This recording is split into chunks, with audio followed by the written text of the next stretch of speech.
ಸಾಧಕ ಈ ಮಹಾವಿದ್ಯೆ ಸಾಧನೆಗೆ ಇಳಿಯುವ ಮೊದಲು ತನ್ನ ಶ್ವಾಸದ ಮೇಲೆ, ಉಸಿರಿನ ಮೇಲೆ ಗಮನ ಇಡುವುದನ್ನು ಕಲಿಬೇಕಾಗ್ತದೆ. ಇದರಿಂದ ಏನಾಗ್ತದೆ ಅಂದರೆ ಸಾಧಕನ ಊರ್ಜೆ, ಜಾಗೃತಿ, ಆಯಸ್ಸು, ಪ್ರಾಣದ ಏನು ಆಯುಸ್ಸಿದೆ ಅದು ಹೆಚ್ಚಾಗ್ತದೆ. ಆ ಪ್ರಾಣ ಊರ್ಜೆ ಏನಿದೆ ಅದು ನಮ್ಮೊಳಗೆ ಸಂಚರಣೆ ಮಾಡ್ತದೆ. ಶ್ವಾಸದ ಧ್ವನಿ ಏನಿದೆ ಸೋಹಂ, ನಾವು ಶ್ವಾಸನ ಒಳಗಡೆ ತಗೊಂಡಾಗ ಸೋ, ಬಿಟ್ಟಾಗ ಹಂ. ಈ ಧ್ವನಿ ಏನಿದೆ ಅದು ಸಹಜ ಧ್ವನಿ. ಹಾಗಾಗಿ ಮಹಾವಿದ್ಯೆಗೆ ಇಳಿಯುವ ಮುನ್ನ ನಾವು ಶ್ವಾಸದ ಮೇಲೆ ಕಂಟ್ರೋಲ್ ತಂದ್ಕೊಳ್ಳೋದು ಅತಿ ಅವಶ್ಯಕ. ಯಾಕಂದರೆ ಇದೇ ಮಾಧ್ಯಮ, ಇಲ್ಲಿಂದಲೇ ನಮ್ಮ ಪ್ರಾಣ ಕನೆಕ್ಟ್ ಆಗ್ತದೆ, ಇಲ್ಲಿಂದಲೇ ನಮ್ಮ ಚೇತನ ಕನೆಕ್ಟ್ ಆಗುತ್ತೆ, ನಾವು ಜಾಗೃತರಾಗ್ತೀವಿ, ಇಲ್ಲಿಂದಲೇ ನಮ್ಮ ಮನಸ್ಸು, ಇಂದ್ರಿಯ ಕಾರ್ಯರಹಿತ ಆಗ್ತದೆ. ಈ ಶ್ವಾಸದ ಸಹಜ ಧ್ವನಿ ಏನಿದೆ ಸೋಹಂ, ಸೋ ಅಂದರೆ ಪೂರಕ, ಹಂ ಅಂದರೆ ರೇಚಕ. ನಾವು ಶ್ವಾಸ ಬಿಟ್ಟಾಗ ಹಂ ಅನ್ನೋ ಸೌಂಡ್ ಬರ್ತದೆ, ಅದು ರೇಚಕ. ಈ ಶ್ವಾಸ ಏನು ಬರ್ತದೆ ಹೋಗ್ತದೆ, ಅದರ ಜೊತೆನೆ ನಾವು ಮಂತ್ರನ, ನಮ್ಮ ಜಪನ ಜೋಡಣೆ ಮಾಡಬೇಕು. ಅದರ ಮೇಲೆ ನಾವು ಧ್ಯಾನ ಕೇಂದ್ರೀಕರಿಸ್ತಾರೆ, ಅದೇ ಶ್ರೇಷ್ಠ ಧ್ಯಾನ. ಸಾಧಕ ಧ್ಯಾನಕ್ಕೆ ಕೂತ್ಕೊಳ್ಳೋದು ಹೇಗೆ? ಸಾಧಕ ಧ್ಯಾನ ಕೂತ್ಕೊಂಡ್ರೆ, ಸಾಧನೆ ಕೂತ್ಕೊಂಡ್ರೆ ಮೊದಲು ಅವನು ತನ್ನ ಶ್ವಾಸದ ಮೇಲೆ, ಶ್ವಾಸ ಒಳಗೇನು ಹೋಗ್ತಾ ಇದೆ, ಹೊರಗೆ ಬರ್ತಾ ಇದೆ, ಅದರ ಮೇಲೆ ಮೊದಲು ಗಮನ ಹರಿಸೋದನ್ನು ಕಲಿಬೇಕಾಗ್ತದೆ. ಸಾಧಕ ಧ್ಯಾನಕ್ಕೆ ಕೂತ್ಕೊಳ್ಳೋದು, ಸಾಧನೆಗೆ ಕೂತ್ಕೊಳ್ಳೋದಂದರೆ ತನ್ನ ಶ್ವಾಸದ ಮೇಲೆ ಆಯಾಮ ಇಡೋದು, ಶ್ವಾಸದ ನಿರೀಕ್ಷಣೆ ಮಾಡೋದು. ಶ್ವಾಸ ನಮ್ಮ ನಾಭಿ ತನಕ ಹೋಗಬೇಕು, ಅಷ್ಟು ಆಳವಾದ ಉಸಿರನ್ನ ತಗೋಬೇಕು. ಸಾಧಕನ ಮೊದಲ ಅಭ್ಯಾಸ ಶ್ವಾಸದ ಮೇಲೇ ಮಾಡಬೇಕಾಗ್ತದೆ, ಇದು ಅವಶ್ಯಕ. ಸಾಧಕ ಶ್ವಾಸ ತಗೊಂಡಾಗ ಅದು ಎಲ್ಲಿ ತನಕ ಹೋಗ್ತದೆ? ಎದೆ ತನಕ ಹೋಗುತ್ತಾ, ಮಣಿಪುರ ಚಕ್ರ ತನಕ ಬರುತ್ತಾ, ಒಕ್ಕಳ ತನಕ ಬರುತ್ತಾ, ಅದನ್ನು ಅಬ್ಸರ್ವ್ ಮಾಡಬೇಕು. ಅಥವಾ ಮೂಲಾಧಾರ ತನಕ ಹೋಗ್ತಾ ಇದೆಯಾ ಗಮನಿಸಬೇಕು. ಶ್ವಾಸದ ಎಕ್ಸರ್ಸೈಸ್ ಮಾಡಬೇಕಾಗ್ತದೆ. ಎಲ್ಲ ಧ್ಯಾನ, ಎಲ್ಲ ಮಂತ್ರ, ಎಲ್ಲ ಅಸ್ತಿತ್ವದ ಅಭಿವ್ಯಕ್ತಿ ಏನಿದೆ ಅದು ನಮ್ಮ ಶ್ವಾಸದ ಮೇಲೆ ನಿಂತಿದೆ. ಶ್ವಾಸದ ಮೇಲೆ ಸಾಧಕನ ಪ್ರಭುತ್ವ ಬಂದರೆ, ಅದರೊಳಗೆ ಪ್ರಾಣದ ಊರ್ಜೆ ಬಂದರೆ, ಆ ಪ್ರಾಣದ ಊರ್ಜೆಯ ಜೊತೆ ಮಂತ್ರನ ನಿಮಗೆ ಜೋಡಿಸ್ಲಿಕ್ಕೆ ಬಂದರೆ, ಮಂತ್ರನ ಜೋಡಿಸಿ ನಿಮಗೆ ಧ್ಯಾನ ಇಡ್ಲಿಕ್ಕೆ ಬಂದರೆ, ಆವಾಗ ನೀವು ಸರ್ವಶ್ರೇಷ್ಠ ಧ್ಯಾನದ ಅವಸ್ಥೆಗೆ ಬರ್ತೀರ. ಇದೇ ಸಾಧಕನ ಸಾಧನೆಯ ಪ್ರಥಮ ಹೆಜ್ಜೆ. ಕವಚ, ತಂತ್ರ, ಮಂತ್ರ, ಯಂತ್ರ, ಹೋಮ, ಅನುಷ್ಠಾನ ಏನು ಮಾಡಬೇಕಂದ್ರೂ ಮೊದಲು ಸಾಧಕನಿಗೆ ಸಮರ್ಪಣಾ ಭಾವ ಇರಬೇಕು. ಮಹಾವಿದ್ಯೆ ಬಗ್ಗೆ ನಮಗೆ ಸಮರ್ಪಣೆ ಭಾವ ಇರೋದು ತುಂಬ ಅವಶ್ಯಕ. ಎಲ್ಲಿಯವರೆಗೆ ಸಮರ್ಪಣಾ ಭಾವ ಬರಲ್ವೋ ಅಲ್ಲಿ ತನಕ ಆ ಸಾಧನೆಯ ಆರಂಭ ಆಗೋದೇ ಇಲ್ಲ. ಸಾಧನೆಯ ಪ್ರಥಮ ಹೆಜ್ಜೆ ಸಮರ್ಪಣಾ ಭಾವ ಇದೇ ಇರ್ತದೆ. ಇದು ಅಚಲ, ನಿಶ್ಚಲ ಸತ್ಯ. ಕ್ರಿಯೆಯಲ್ಲಿ ಇಳಿಯುವ ಮುನ್ನ ಶ್ವಾಸದ ಮೇಲೆ ಗಮನ ತಂದುಕೊಳ್ಳೋದು ಸಹ ಪ್ರಥಮ ಹೆಜ್ಜೆ. ಕಾಳಿಯ ಶ್ರೇಷ್ಠ ಧ್ಯಾನ ಏನಿದೆ ಅದು ಜೀವದ ಅಸ್ಥಿರತೆ, ಪರಿವರ್ತನೆಯ ನಶ್ವರತೆ ಮೇಲೆ ಮಾಡೋದ್ರಿಂದ ಪ್ರಾಪ್ತಿಯಾಗ್ತದೆ. ಕಾಳಿ ತತ್ವನ ಧ್ಯಾನ ಮಾಡಲಿಕ್ಕೆ ಹೋದರೆ ಜೀವನ ಅಸ್ಥಿರ ಎಂಬ, ಜೀವನದಲ್ಲಿ ಯಾವುದು ಪರ್ಮನೆಂಟ್ ಅಲ್ಲ, ಎಲ್ಲ ಬದಲಾಗ್ತಾ ಇರ್ತದೆ. ಪರಿವರ್ತನೆ ಜಗದ ನಿಯಮ. ನಮ್ಮ ಇಚ್ಛೆ ಬದಲಾಗ್ತಾ ಇರ್ತದೆ, ಕ್ರಿಯೆ ಬದಲಾಗ್ತಾ ಇರ್ತದೆ, ಸಂಕಲ್ಪ ವಿಕಲ್ಪ ಬದಲಾಗ್ತಾ ಇರ್ತದೆ. ಹಾಗಾಗಿ ಜೀವನನ ಅಸ್ಥಿರ ಅನ್ನಲಾಗ್ತದೆ. ಪರಿವರ್ತನಶೀಲ.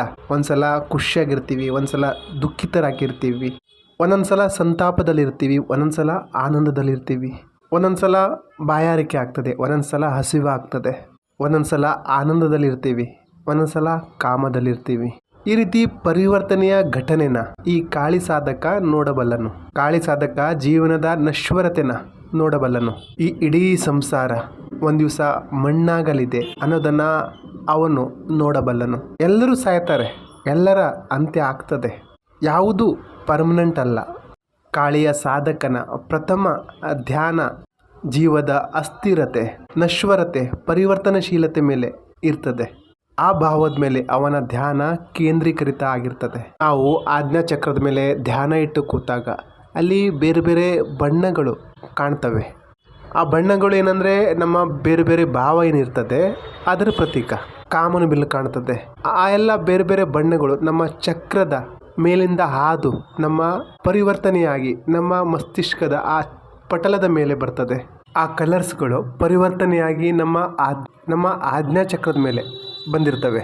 ಧ್ಯಾನದಲ್ಲಿ ಕೂತಾಗ ಒಬ್ಬೊಬ್ಬರಿಗೆ ಕೆಂಪು, ಒಬ್ಬೊಬ್ಬರಿಗೆ ನೀಲಿ, ಈ ರೀತಿ ಬಣ್ಣಗಳು ಕಾಣ್ತವೆ. ಕೆಲವೊಬ್ಬರಿಗೆ ಹಸಿರು ಕಾಣ್ತದೆ, ಕೆಲವೊಬ್ಬರಿಗೆ ಹಳದಿ ಬಣ್ಣ ಕಾಣ್ತದೆ. ಇದು ಚೇತನದ ಬೇರೆ ಬೇರೆ ಬಣ್ಣ. ಇದರೊಳಗೆ ನೀಲಿ ಅನಂತ, ಶಾಶ್ವತ, ಸಮಯದ, ಬುದ್ಧಿಯ ಸೂಚಕ. ಅಜ್ಞಾನ ಮತ್ತು ಅಹಂಕಾರನ ಅವನು ಭಯಂಕರ ಘಟನೆ ಅಂತ ತಿಳ್ಕೊಂಡಿರ್ತಾನೆ. ಆದರೆ ಜ್ಞಾನಿ ಮತ್ತು ಪ್ರಜ್ಞಾವಂತ ಇದನ್ನು ಪರಮ ಪ್ರವೇಶದ ದ್ವಾರ ಅಂದ್ಕೊಳ್ತಾನೆ. ಅಥವಾ ನಿಮಗೆ ಆಳವಾದ ಯಾವುದಾದ್ರೂ ಡೀಪ್ ಕಲರ್ ಕಂಡಾಗ, ನೀಲಿ ಆಗಿರ್ಬೋದು, ಕಪ್ಪಾಗಿರ್ಬೋದು, ಅಥವಾ ಯಾವುದೇ ಬಣ್ಣ ಕಾಣದಿದ್ದಾಗ, ಏನು ಅನುಭವ ಆಗ್ತಾ ಇಲ್ಲ ಅಂದ್ಕೊಂಡಾಗ ನಿಮಗೆ ಕಳವಳ ಶುರು ಆಗ್ತದೆ. ಒಂದೊಂದು ಸಲ ಏನೂ ಅರ್ಥ ಆಗಲ್ಲ, ಭಯ ಶುರು ಆಗ್ತದೆ. ಎಲ್ಲಿ ನನ್ನ ಪ್ರಾಣ ಹೋಗ್ಬಿಡ್ತದೋ ಅನಿಸ್ಬಿಡ್ತದೆ. ಪ್ರಾಣದ ಮೂಲಕ ಬರುವಂತಹ ನಮ್ಮ ಊರ್ಜೆ ಏನಿದೆ ಅದು ಸೂಕ್ಷ್ಮದಲ್ಲಿ ಸಂಚಲಿತ ಆಗ್ಲಿಕ್ಕೆ ಸ್ಟಾರ್ಟ್ ಆದಾಗ, ಶುರು ಆದಾಗ, ನಾವು ಸಾಧನೆಯ ಆಳಕ್ಕಿಳಿತ ಹೋದಾಗೆ ನಮ್ಮ ಆ ಸೂಕ್ಷ್ಮ ಶರೀರ ಈ ಸ್ಥೂಲ ಶರೀರದಿಂದ ಬೇರೆ ಆಗ್ಲಿಕ್ಕೆ ಶುರು ಆಗುತ್ತೆ. ಅದು ಬೇರೆ ಆಗ್ತಿರ್ಬೇಕಾದ್ರೆ ನಮಗೆ ಅನಿಸ್ತಾ ಇರ್ತದೆ, ಏನೋ ಹೋಗ್ತಾ ಇದೆ, ಭಯ ಆಗ್ತಾ ಇರ್ತದೆ, ಏನೋ ಕಳ್ಕೊತಾ ಇದ್ದೀವಿ, ನಾನು ಸತ್ತೋಗ್ಬಿಡ್ತೀನೇನೋ ಅನಿಸ್ತಾ ಇರ್ತದೆ, ನನ್ನ ಶರೀರ ನನ್ನಿಂದ ದೂರ ಆಗ್ತದೆ, ಈ ರೀತಿ ಅನಿಸ್ತಾ ಇರ್ತದೆ. ನಮ್ಮ ಶ್ವಾಸ ಕಮ್ಮಿ ಆಗ್ತಾ ಬರ್ತದೆ.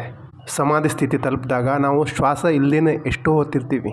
ಸಮಾಧಿ ಇದು ಶ್ವಾಸ ನಿಲ್ಲುವ ಘಟನೆ. ಆ ಸ್ಥಿತಿಯಲ್ಲೇ ನಮಗೆ ಬೇರೆ ಬೇರೆ ಕಲರ್ಸ್ ಘಟನೆ ಕಾಣ್ತವೆ. ಆದರೆ ನಮಗೇನು ಅರ್ಥ ಆಗಲ್ಲ. ಯಾಕೆ ಅರ್ಥ ಆಗಲ್ಲ?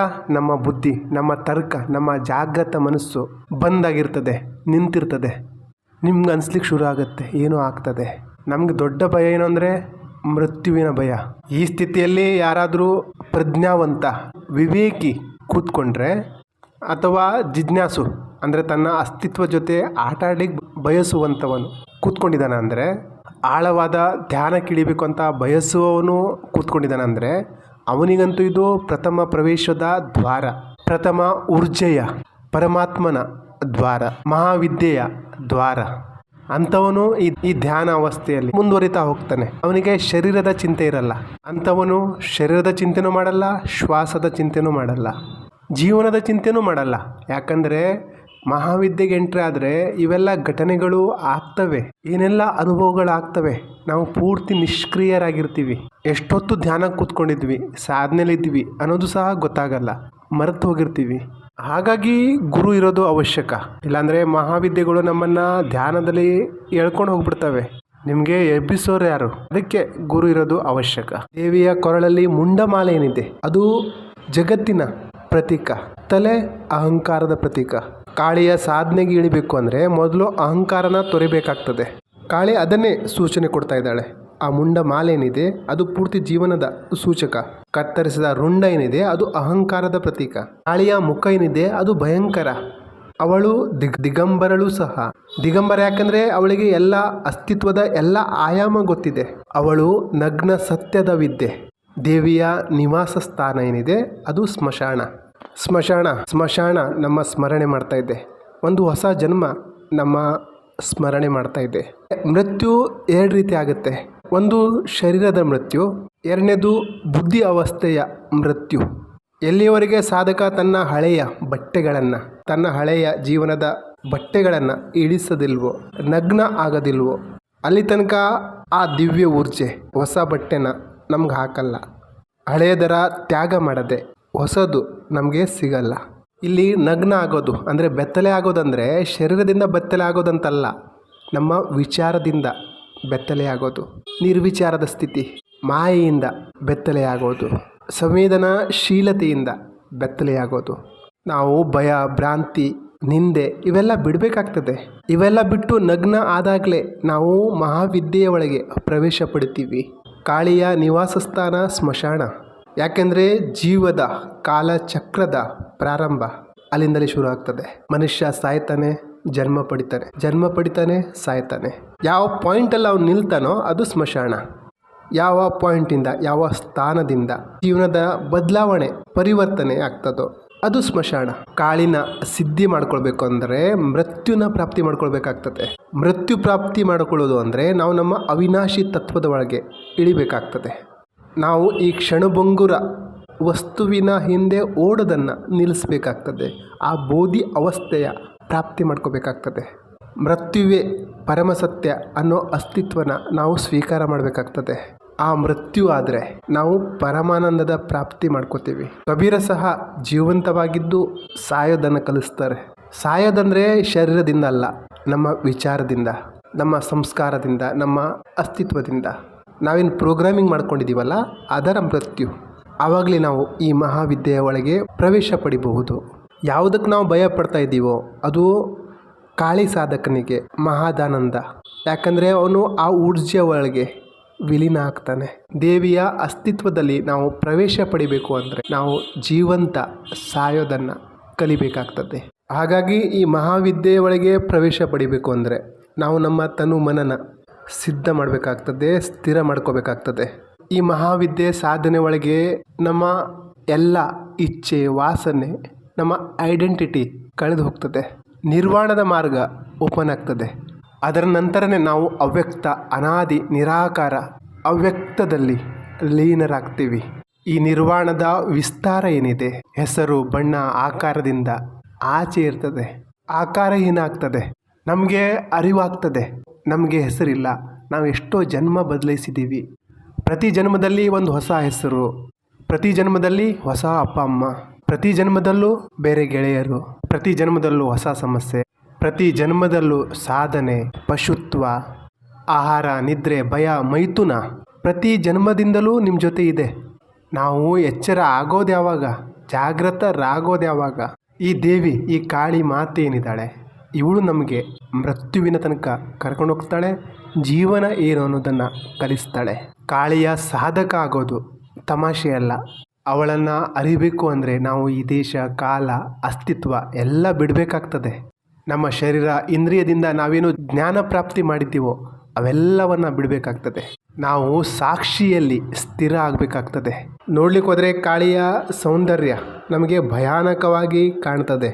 ಆದರೆ ಕಾಳಿಯ ಆ ಸಾಧನೆ ಒಳಗೆ ಇಳಿದರೆ ಅವಳ ನಿಜವಾದ ಸೌಂದರ್ಯ ಅರಿವಿಗೆ ಬರ್ತದೆ. ಅದಕ್ಕಾಗಿ ನಾವು ದೀರ್ಘ ಸಾಧನೆಯಲ್ಲಿ ಇಳಿಬೇಕಾಗ್ತದೆ. ಈ ದೀರ್ಘಕಾಲದ ಸಾಧನೆ ನಿಮ್ಮ ಆರಂಭನೂ ಆಗ್ಬೋದು, ಅಂತ್ಯನೂ ಆಗಬಹುದು. ಯಾಕೆಂದರೆ ಕಾಳಿಯ ಅಸ್ತಿತ್ವನ ಪಡೀಲಿಕ್ಕೆ ಒಂದು ದೀರ್ಘ ಪ್ರಯಾಣ ಮಾಡಿದಾಗ, ಸಾಧನೆ ಮಾಡಿದಾಗ ನೀವು ಅರ್ಥ ಮಾಡ್ಕೊಳ್ಳಿ, ನೀವು ಮೋಕ್ಷವನ್ನು ಪಡಿತೀರ. ಹಾಗಾಗಿ ಕಾಳಿನ ಮೋಕ್ಷದ ದೇವಿನೂ ಅಂತಾರೆ. ನೋಡ್ಲಿಕ್ಕೆ ಹೋದರೆ ಕಾಳಿ ಅಂತ್ಯ, ಆದರೆ ಆರಂಭವೂ ಸಹ. ಎಲ್ಲ ಆಟ ಸಮಯದ್ದು.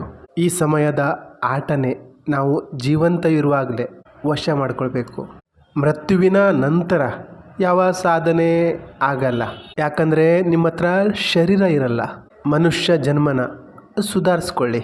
ಈಗಲೂ ಸಮಯ ಇದೆ. ಮನುಷ್ಯ ಜನ್ಮ ಏನು ನಾವು ನಡೆಸ್ತಾ ಇದ್ದೀವಿ ಅದನ್ನು ಸುಧಾರಿಸ್ಕೋಬೇಕು. ಸುಧಾರಿಸ್ಕೊಳ್ಳಿ ಅಂದರೆ ನೀವು ತಪ್ಪು ಅಂತ ಅಲ್ಲ. ಸುಧಾರಿಸೋದಂದರೆ ನೀವು ನಿಮ್ಮ ಲಕ್ಷ್ಯನ ಪ್ರಾಪ್ತಿ ಮಾಡ್ಕೊಳ್ಳಿ.